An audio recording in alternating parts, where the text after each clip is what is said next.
Hello friends, आज की video में हम समझेंगे कि आईवीएफ क्या होता है और टेस्ट ट्यूब बेबी कैसे होते हैं। आखिर कैसे मेल और फीमेल बिना इंटीमेट हुए बेबी कैसे पैदा कर सकते हैं और आखिर आईवीएफ की ज़रूरत क्यों पड़ती है और आईवीएफ की प्रोसेस क्या होती है, तो इन सभी को हम समझेंगे। तो वीडियो को एंड तक ज़रूर देखें, जिसमें मैं आपको बताऊंगी कि टेस्ट ट्यूब बेबी की प्रोसेस में कितना खर्चा आता है। देखिए, आज के टाइम में युवाओं में और कपल्स में फर्टिलिटी रेट बहुत तेजी से घटता जा रहा है। ऐसे में इसे जानना बेहद इम्पोर्टेंट है। आईवीएफ यानी इन विट्रो फर्टिलाइजेशन एक ऐसी प्रोसेस है जिसमें महिला की ओवरी से एग को अलग कर लिया जाता है और वहीं पुरुष की बॉडी से स्पर्म अलग कर लिया जाता है और अब एक पैट्री डिश में स्पर्म और एग को रखते हैं और जहां स्पर्म और एग आपस में मिलकर फर्टिलाइज हो जाते हैं और जिससे एक जाइगोट बनता है। और जब ये जाइगोट मैच्योर हो जाता है और एक एम्ब्रियो बन जाता है, तब इस एम्ब्रियो को महिला की यूट्रस यानी कि गर्भाशय में इम्प्लांट कर देते हैं। तो इस प्रोसेस को हम आईवीएफ कहते हैं। आपकी जानकारी के लिए बता दूं, आईवीएफ और टेस्ट ट्यूब बेबी दोनों का मतलब एक ही है। देखिए, टेस्ट ट्यूब बेबी कहते जरूर हैं, लेकिन इससे बच्चे का विकास किसी टेस्ट ट्यूब के अंदर नहीं होता है, बल्कि ये पूरी तरह से और नेचुरल तरह से माँ की गर्भ में ही होता है। लेकिन इसकी प्रोसेस थोड़ा अलग होती है। देखिए, आईवीएफ ऐसे कपल कराते हैं जो इनफर्टिलिटी यानी कि बांझपन से गुजर रहे होते हैं, यानी कि वो नेचुरल तरह से माँ बाप नहीं बन पाते हैं। तो ऐसे कपल के लिए आईवीएफ एक वरदान होता है। आईवीएफ के सहारे किसी भी महिला के मां ना बन पाने की समस्या या फिर ओव्यूलेशन ना हो पाने की समस्या को दूर किया जा सकता है। अगर कोई महिला गर्भधारण नहीं कर पा रही है तो ऐसी दशा में आईवीएफ के सहारे महिला में गर्भधारण कराया जा सकता है और बच्चे की किलकारी को सुना जा सकता है और संतान सुख पाया जा सकता है। देखिए, आईवीएफ की प्रोसेस को समझने से पहले हमें समझना है कि फर्टिलाइजेशन क्या होता है। जैसा कि फीमेल की बॉडी में ओवरी से हर महीने एक एग रिलीज होता है और जब इस वक्त मेल और फीमेल फिजिकल रिलेशन बनाते हैं यानी इंटीमेट होते हैं, तो उस दौरान मेल की पेनिस के द्वारा स्पर्म को फीमेल की वेजाइना में इजाकुलेट कर दिया जाता है और फिर ये स्पर्म फैलोपियन ट्यूब में एंटर करते हैं जहां एग पहले से ही मौजूद होता है।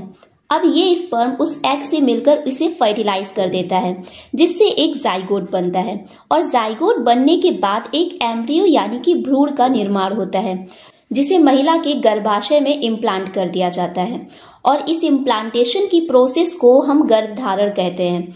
और इस तरह से धीरे धीरे इस एम्ब्रियो का माँ की गर्भ में डेवलपमेंट होता है और एक बच्चा बनता है।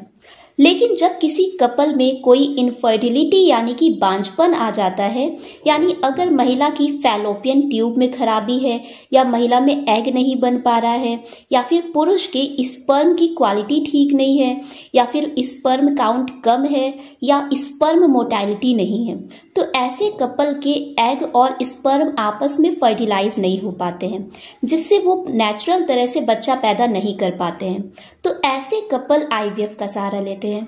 आईवीएफ की प्रोसेस में एग की ज्यादा जरूरत पड़ती है, तो इसलिए उस महिला की फर्टिलिटी को बढ़ाने के लिए कुछ इंजेक्शन दिए जाते हैं, जिससे ओवरीज सामान्य से ज्यादा एग रिलीज करने लगती हैं और इसके बाद इस एग को ओवरी से निकाल दिया जाता है और वहीं मेल की बॉडी से स्पर्म निकाला जाता है और अब एग और स्पर्म को एक पैट्री डिश में रखा जाता है और कुछ घंटों बाद ये स्पर्म एग में एंटर कर जाता है और उसे फर्टिलाइज कर देता है। और कुछ कंडीशन में ये स्पर्म एग को फर्टिलाइज नहीं कर पाता है, तो ऐसी कंडीशन में स्पर्म को डायरेक्ट एग के अंदर इंजेक्ट कराया जाता है, जिससे फर्टिलाइजेशन की प्रोसेस हो जाती है और एक जाइगोट का निर्माण होता है।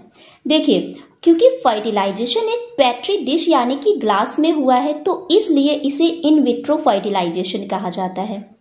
अब फर्टिलाइजेशन के बाद जो जाइगोट बनता है, ये जाइगोट आगे चलकर एक एम्ब्रियो बन जाता है।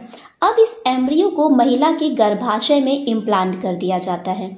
देखिए, आईवीएफ की प्रोसेस में कई बार एक से ज्यादा एम्ब्रियो रखे जाते हैं। ऐसा इसलिए किया जाता है कि जिससे अगर एक एम्ब्रियो फेल हो जाए तो दूसरे एम्ब्रियो से बच्चा बन पाए।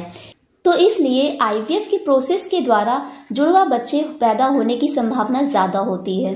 अब देखिए, जब एम्ब्रियो ट्रांसप्लांट हो जाता है तब 10 से 12 दिन बाद प्रेगनेंसी टेस्ट के द्वारा यूरिन टेस्ट से ये पता किया जा सकता है कि प्रेगनेंसी हुई है या नहीं। तो इस तरह से आईवीएफ की प्रोसेस की जाती है और इससे जन्मे बच्चे को ही टेस्ट ट्यूब बेबी कहा जाता है। देखिए, अब बात करते हैं टेस्ट ट्यूब बेबी के खर्चे की। टेस्ट ट्यूब बेबी के खर्चे की बात करें तो ये अलग अलग क्लिनिक में अलग अलग होता है। इसकी कीमत की बात करें तो कम से कम इसकी कीमत 1 से 1.5 लाख रुपए होती है, लेकिन इस कीमत को चुकाने के बाद जो आपको खुशी मिलती है वो बेहद अनमोल होती है, क्योंकि ऐसे कपल जो इनफर्टिलिटी यानी कि बांझपन से गुजर रहे होते हैं तो उनके लिए ये आईवीएफ किसी वरदान से कम नहीं होता है और आईवीएफ के जरिए वो संतान का सुख पा पाते हैं। आई होप ये वीडियो आपको पसंद आया होगा। अगर वीडियो पसंद आया तो प्लीज वीडियो को लाइक करें, शेयर करें और चैनल को सब्सक्राइब करना ना भूलें। और हाँ, अगर आप जानते हैं कि दुनिया का पहला टेस्ट ट्यूब बेबी का नाम क्या है तो कमेंट करके जरूर बताएं। Thanks for watching.